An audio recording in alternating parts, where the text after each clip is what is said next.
Aray ko. Ay. Pahinga muna tayo mga kabro. Dito after natin ng meal.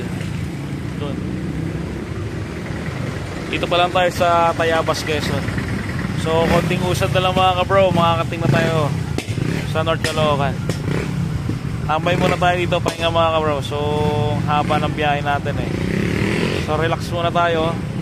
Then after natin mag-relax, backpack na tayo. Tayabas, Quezon tayo mga kabro. Ayan o. Giant Gasoline. Yan yung pinaka-corner mga kabro. So ito yung madalas na stopover na mga papuntang Quezon o papuntang Bicol, Lucena, gano'n. So stopover muna tayo dito mga kabro. Ayun si Mrs. Tapos kumain muna tayo dito ng chicken with rice. Then tambay tayo dito sa ilalim ng puno ng mangga na may upuang mahaba. So sa upuang mahaba tayo nakakahiga. Chill muna tayo mga 30 minutes. Relax muna tayo ng 30 minutes. Then backpack agad mga kabro. So medyo madilim na doon sa dadaanan natin. Antipolo kasi labas natin. So medyo madilim. Ano ba na? Antipolo, Pami. Ganyan tayo natin sa may Lumban, Quezon.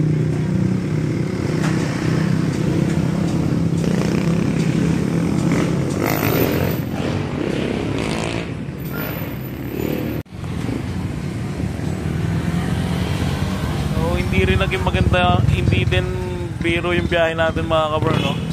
Alas 8 tayo ng umaga umalis ng Camarines Sur sa may Bicol. Alas 8 ng umaga. Then anong oras na kaya? Anong oras na ba ngayon? Kung anong oras na? 6:20. Oh, 6:20 na mga kabro. So 8 tayo umalis doon sa Bicol, presentasyon na Camarines Sur. Then 6:20 na, nandito tayo sa may Tayabas, Quezon. So 10.5 hours na tayo nasa kalsada mga kabro.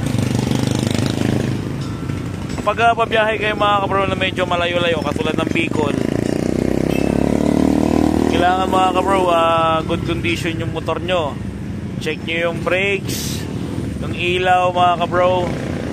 So pagbabaybay kayo ng kalsada mga kabro, kapag hindi nyo kabisado yung kalsada na pupuntahan nyo, much better mga kabro, pupunta kayo ng dadaan kayo doon ng maliwanag o umaga pa mga kabro. Kasi kapag hindi nyo kabisado, tulad ng nadaanan namin, at mas maraming lubak mga kabro, so may experience nyo yung lubak na mabubulaga na lang kayo kasi hindi natin kabisado yung daan eh, no?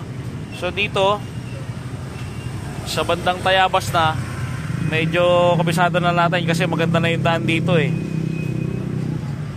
Doon sa bandang unahan sa may Atimonan, lubak na doon. Pagpasok nyo ng Atimonan, Itukang Manok, lubak na doon mga kabro. So pagpasok nyo pa lang doon, maging aware na kayo kasi yung mga lubak is mabubulaga na lang kayo. Mas maganda bumiyahe kapag maliwanag mga kabro. So dito babalik na tayo ng North Caloocan, Tayabas, Quezon tayo mga kabro. Ayan o.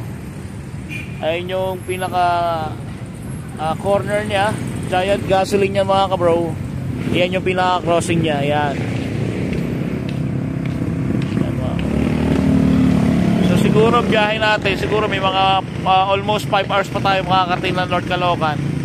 Then after natin magpahinga dito 30 minutes, siguro ang ano natin, ang stop pahinga natin dun sa may sa may 7-Eleven sa may Pililla.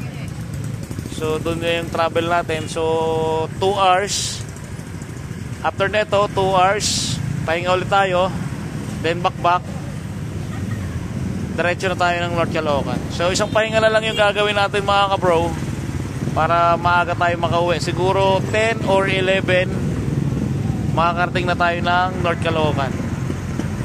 So sa mga bumabiyahe pa dyan mga kabro, sa mga nasa kalsada pa dyan, sa mga kanya-kanyang trabaho, ingat sa atin mga kabro, at God bless po sa atin lahat.